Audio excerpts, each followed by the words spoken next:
Hi, I'm Jacob Wagner. In this tutorial, we're going to talk about how to use the Step Effector. In this scene, we have set up a linear cloner with 10 clones, which are at the top of the screen here. And what we're going to do is we're going to add a Step Effector. We need to click Add Effector, and then change the type from plane to step. We're going to work with the position. So we go into position and crank up the Y position value to just about this.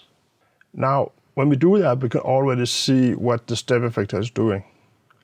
If I shift back to the plane effector, what the plane effector did was it affected all the clones exactly the same.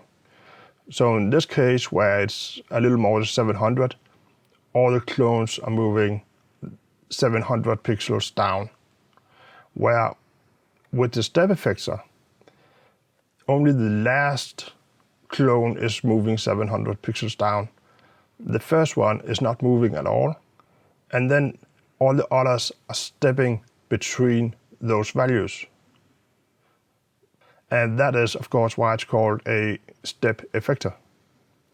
If we go into the effector settings, we can see that we have a start index and an end index. And that is essentially saying that the first index is index number 0, and that's always the first one. So 0 is the first one. And then the last one is index number 9. And since the first one is 0 and we have 10 clones, then the last one is index number 9. If I go up and I set the start index to something like 1, then we can see that now it starts at index number 1. And I will set end index to 7. And now it goes from index number 1 to index number 7.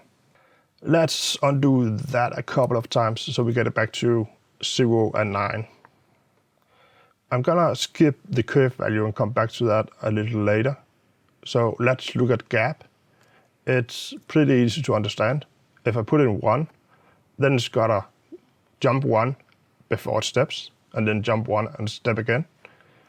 And if I put in 2, then of course it's gonna jump 2 and then step, jump 2 and step.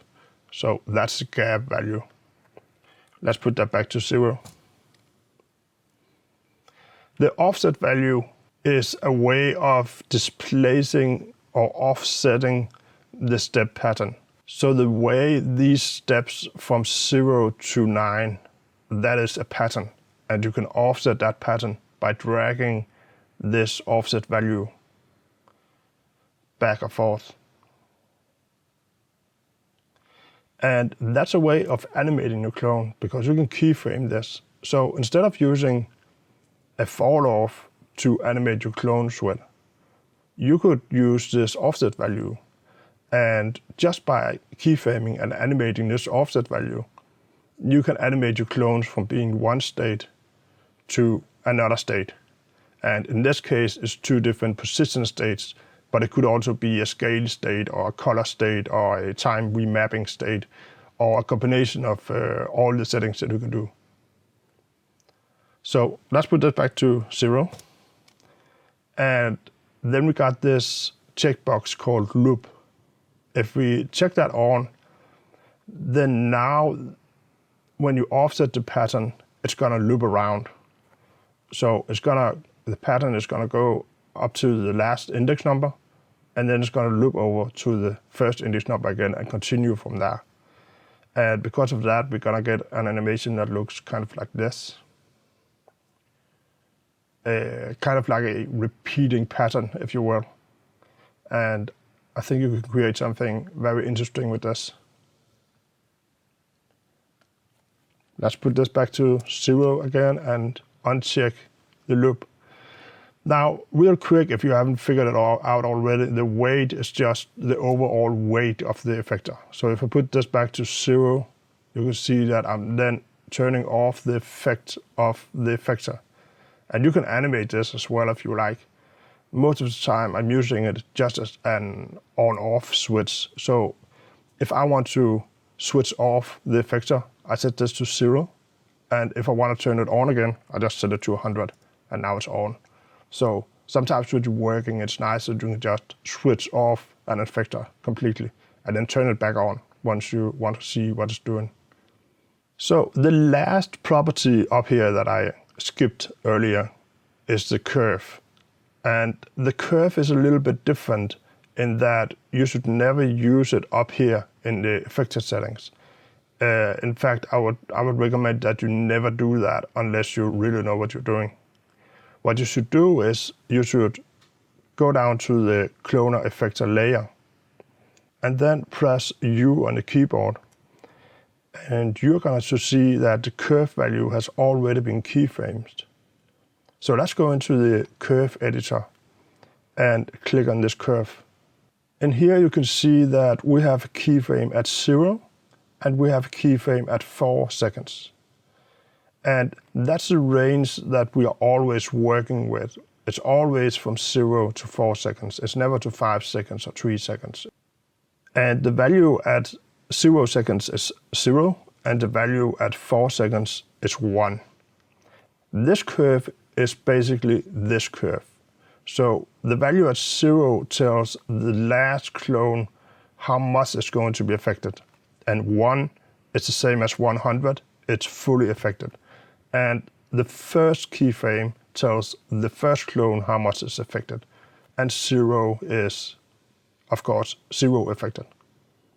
Now this is really interesting if you start adding some more interesting curves in here. So you can select one keyframe and click this Easy Ease button to get some handles. And you can see that now we are controlling the way that this is curving. It's opposite in this case, but it doesn't really matter. We're not drawing this curve. What we are drawing is how much is being affected. So if we put handles on to the last keyframe too, you can see that we are getting something like a sine curve. So now if we start animating the offset, we get more smooth animation instead of getting the linear animation that we got before. And we can create some really interesting things with this curve. So let's put this back to 0 again. Maybe we want this to loop around, and now when we animate it, it's still gonna jump like it did before, because it's gonna jump from the first to the last, and the curve starts at 0 and ends at 1.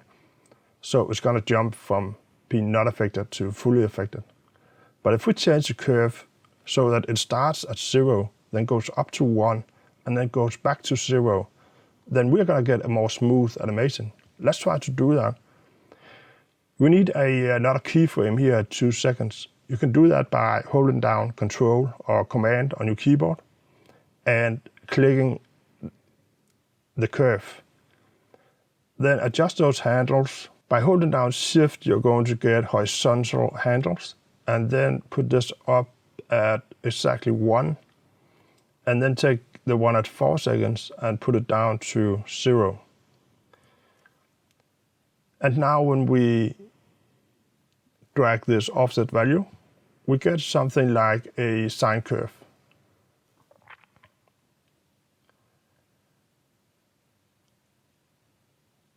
All right, so there is actually another effector that can do a sine curve like this, which is the pulse effector that I'm going to talk about in a later video. But the big thing about the curve effector is that because you have this curve, you can completely customize it until you have the exact result that you like. Okay, that was everything about the Step Effector. Thank you for watching, and see you in the next video.